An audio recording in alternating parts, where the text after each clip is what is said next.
هاد الوصفه هذه هي اللي غتعتقك من هاد المشاكل هادو، سواء عندك البلغم، عندك الزكام، العطس، كذلك مشاكل في الجهاز التنفسي، او لا عندك مشكل ديال الحلق ديالك ياكلك، الناس اللي عندهم الحمى الشديده، الم في الراس. هاد الوصفه هذه وصفه طبيعيه ما شاء الله، مضاد حيوي طبيعي بمكونات اقتصاديه، غتعطيكم نتائج فوريه بحال كنتي كتكذبي. دقه بطله لهاد المشاكل هادو، تقوي لك المناعه ان شاء الله ليك الوليدات ديالك، تعملوها كبار وصغار كذلك. داكشي علاش تبعوا معايا الفيديو وبلغوا بها اي مريض ولكم الاجر باذن. صحباتي كبيداتي الفنات ديالي، كيف دايرين؟ بخير لاباس عليكم؟ نتمنى ان شاء الله تكونوا في افضل حال وانتم كتشاهدوا الفيديو ديالنا ديال اليوم. بالنسبه للناس اللي اول مره غتشوفني ولا غتشوف قناتي، ما تنساوش تابوناو عبر الضغط على زر سبسكرايب او الاشتراك اللي كاين هنا بالاحمر، وفعلوا هذاك الجرس حتى كيوليو عنده جوج شيطات في الجناب، باش ان شاء الله دائما توصلوا بالجديد وتوصلوا بنوتيفيكاسيون باللي حطيت فيديو جديد. واكيد لايكات ديالكم في هذا الفيديو، بغينا هذا الفيديو يوصل اكبر عدد من الناس باش كلشي يستافد ان شاء الله وتعم الافاده، واكيد لكم الاجر باذن الله. كيف ما كنقولوا الدال على الخير كفاعل. اليوم غنشارك معكم وصفه رائعه دقه بطله لهاد المشاكل هادو، وكذلك مقويه للمناعه ما شاء الله. بزاف ديال الناس اللي كيصوروني سواء هنا في اليوتيوب او في الانستغرام هاد الايام مؤخرا ولاو اغلب التعاليق والرسائل فيهم حاجه واحده: شيماء شنو درتي باش غلاضيتي؟ شيماء شنو هو السر؟ شيماء كيفاش تبدلتي بحال هكا وغلاضيتي لهاد الدرجه هذه في مده قصيره؟ ان شاء الله قريب غنشارك معكم واحد المفاجاه زوينه بزاف شحال وانا كنوجدها لكم وغنشاركها معكم ان شاء الله. ترقبوا الفيديوهات اللي جايه. داكشي علاش كنقول لكم فعلوا الجرس اللي كيحدا ابوني حتى كيوليو عنده واحد جوج شيطات في الجناب، باش ان شاء الله مع نحط الفيديو كيوصلك انت الاول. ان شاء الله جايين بزاف ديال المفاجات، وقريب غنشارك معكم شنو درت باش غلاضيت. حل نهائي، كنقول لكم نهائي غتغلاضوا الخدود ما شاء الله. ودابا غندوزو نيشان المكونات الوصفه مع طريقه التحضير. تبعوا معايا على بركه الله حبيباتي. غنبداو في مكونات الوصفه وطريقه التحضير ديالها. وقبل ما نبداو الفيديو كيف ما العاده، اللهم صل وسلم على سيدنا محمد وعلى اله واصحابه اجمعين. حتى نتوما صليوا على نبينا في لي كومونتير باش ان شاء الله يكون الاجر ليا وليكم بحول الله. اول حاجه غادي تاخذوا البصل الاحمر، ما تاخذوش داك البصل الاصفر او الابيض، استعملوا هذا الاحمر هذا لانه غني جدا بالفيتامينات، وكذلك مضاد حيوي، يعتبر مضاد حيوي ما شاء الله للجسم، وكذلك كيقضي لنا تماما على المشاكل اللي في الجهاز التنفسي، سواء عندك ضيق في التنفس او لا عندك ديك الكحه الشديده او لا عندك العطس كتعطس بزاف وعندك مشاكل في التنفس ديالك. كذلك الناس اللي عندهم البلغم، الناس اللي عندهم الحساسيه، الناس بزاف ديال المشاكل. صراحه البصل الاحمر كيقضي على بزاف المشاكل الصحيه ومفيد جدا لواحد الدرجه كبيره بالنسبه للذات ديالنا والصحه ديالنا. وبالخصوص هذا البصل الاحمر، داكشي علاش قلت لكم خذوا بصل احمر.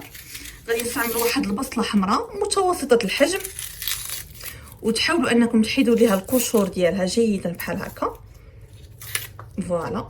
اول حاجه غادي ناخذ واحد الجبانيه، غناخذوا حكاكه تكون رقيقه.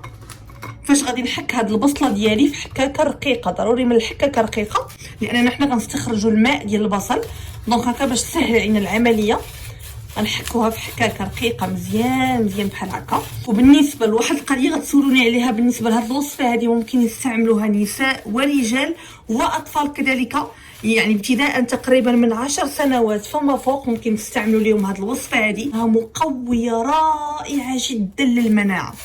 عرفتوا ما غاديش تخيلوا، راكم عارفين البصل الاحمر كاين شحال من واحد كياكل البصل الاحمر هكا على الريق، كتاخذوا واحد شويه وتاكلوا على الريق، كيقوي الجهاز المناعي. واخا يعني في المذاق ديالو ما زوينش، واخا حار، واخا بزاف الحوايج، ولكن راه مفيد جدا حبيباتي. انا ما نكذبش عليكم، البصله جاتني حاره بزاف تبارك الله، مجهده هذه البصله الحمراء هذه درتها في الهاشوار هكا كطحن مزيان، حيت انا باغا غير نصفيها من الماء، دونك ما كيهمنيش ان الطريقه ديال زعما الطحن ديالها كيفاش تكون، المهم ان نستخرج داك الماء ديالها. شي كاس ديال الزاج بحال هكا باش غادي نصفي مزيان هذا البصل ديالي. تاخذوا الصفايه وغنوضع فيه هذا البصل هذا، نحاول انني نستخرج هذا الماء لانه كله فائده.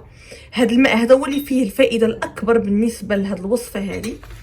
صافي نبقاو بحال هكا كيف ما نشوفوا معايا، نبقاو نستخرجوا بشويه داك الماء ديال حبيباتي. من بعد ما استخرجت جيدا داك الماء ديال البصل، تبارك الله هذا البصل الاحمر هذا غني جدا بالماء، يعني عامر بالماء ما شاء الله. ثاني مكون غادي نستعمل اللي هو الحامض او الليمون على حسب كل واحد شنو كيقول ليه.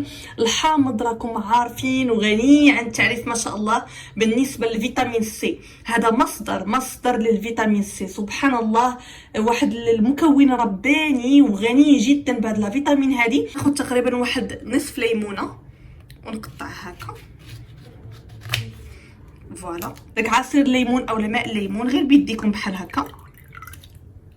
ومن الاحسن ما يكونش هذاك العصف، الليمونه هذه ما عنديش فيها العصف، الا نتوما كان عندكم الليمون في داك العصف ديالو او العظم ديالو حيدوه لي ما تخليوهش. نصف ليمونه كامله بحال هكا. واكيد الا كنتي كتفرج في الفيديو سواء بالغرض ديال الشفاء ليك انت اولا بالغرض ديال الشفاء لشخص اخر، يا رب يجيب لكم الشفاء لجميع الناس اللي كيتفرجوا فيا دابا، وبلغوا بها رجاء اي مريض باش هكا تعم الافاده وكلشي يستافد ان شاء الله. صافي انا هنا ديك نصف حامضه كملتها، استخرجت منها كاع داك الماء ديالها ولا داك الليمون ولا داك العصير ديال الحامض. غندوزو للمكون الثالث اللي هو رائع جدا، عسل النحل الطبيعي ولا العسل الحر. لابد ومؤكد في هذه الوصفه تستعملوا العسل الطبيعي، ما عندكمش العسل الطبيعي ما غتستغناو عليه، سواء غادي ديروه ولا تستغناو عليه، ما عندوش شي حاجه اخرى غادي تبدلوا بها العسل. العسل كله فوائد كله فيتامينات ما شاء الله، مضاد للاكسده، كذلك كيخلي الجسم ديالنا قوي وكيخلي المناعه ديالنا كتقوى. وكذلك الناس اللي عندهم مشاكل في البلغم كيحيد لكم هذاك الحريق اللي يكون في الحلق، يعني ما شاء الله ما غاديش نحتاج نهضر عليه، نتوما راكم عارفين الفوائد ديالو. غادي نستعملوا واحد المعلقه صغيره عامره من العسل النحل الطبيعي وغنديرو في هذه الوصفه هذه ديالي، وغادي نخلط مزيان حتى غيندمج ليا مع داك ماء البصل وكذلك مع العصير ديال الليمون. الحمد لله النهار الاول تعرفت بالمصداقيه ديالي معكم، وتعرفت بالوصفات اللي فيهم المصداقيه وناجحين 100% بشهادتكم نتوما ماشي بشهادتي انا. الله دائما غنبقى عند حسن ظنكم ودائما نشارك معكم الحاجه اللي غتكون معايا مزيان. الله يجازيكم بخير. بالنسبه للناس اللي عندهم مشكل البلغم، اللي عندهم الحلق ديالهم كياكلهم، الناس اللي عندهم مشاكل في الحلق ديالهم اولا عندهم كيف ما كنقولوا الحساسيه في الحلق ديالهم، كيحسوا بحلقهم كياكلهم، كذلك اللي عندهم نزلات البرد، ياخذوا هذه الوصفه هذه ويغرغروا بها فقط، يعني تشربوا غير واحد شويه وتغرغروا به الحلق ديالكم مزيان، تهزوا راسكم بحال هكا الفوق للسما وديروا هذه الوصفه هذه تغرغروا بها مزيان الحلق ديالكم وترجعوا هذاك صافي وحاشاكم تفلوا اولا ترجعوا هذه الوصفه هذه، يعني تاخذوا فقط وتغرغروا بها وترجعوها. بالنسبه للناس اللي عندهم مشاكل ديال الزكام، العطس، الم في الصدر، ضيق في التنفس، الحمى الشديده، غادي تاخذوا ملعقه كبيره من هذه الوصفه هذه قبل النوم. غتاخذوا ملعقه كبيره منها وتشربوها قبل النوم، وتمشيو نيشان للفراش ديالكم وتحاولوا انكم تغطاو مزيان بالمانطا وتسخنوا مزيان في هذا البرد هذا، يعني ما تعرضوش للبرد نهائيا. كاخر حاجه غادي تاخذوها في اليوم ديالكم هي معلقه فقط، ما تكثروش، غير معلقه كبيره فقط. الوليدات الصغار تستعملوا لهم معلقه صغيره، متفقين؟ صافي وغتمشيو تنعسوا وتداوموا على هذه العمليه هذه ان شاء الله بحول الله. الناس اللي عندهم هذه المشاكل اللي ذكرناهم في الفيديو غادي تحسوا بالفرق من 3 ايام الاولى ان شاء الله ديال هذه الوصفه هذه، غيبان لكم الفرق. وكاين اللي غيبان ليه الفرق من اليوم الاول ديال هذه الوصفه، على حسب كل واحد والحاله ديالو كيفاش دايره. والله يجيب الشفاء لجميع الناس يا رب العالمين. ونتلاقاو فيديو جاي بخير وعلى خير. بوسه كبيره لكم، باي باي.